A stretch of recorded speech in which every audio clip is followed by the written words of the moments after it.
এখানে ছেলেরা আড্ডা দিত, বসতো বিকালবেলা হলে। ওটা ভেঙে চুরমার হয়ে গেছে। আর একটা চেয়ার ছিল, চেয়ারটা দেখেন কোথায় গেছে। এত পরিমাণ ঝড়-তুফান হয়েছে, তাদেরকে কেমনে বোঝাবো।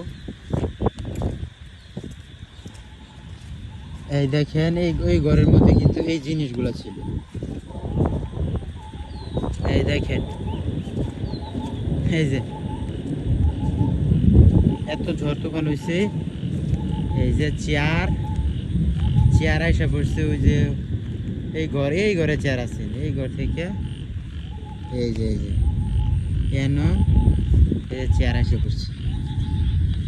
দেখেন এলাকার পরিবেশটা খুব মেঘাচ্ছন্ন পরিবেশ।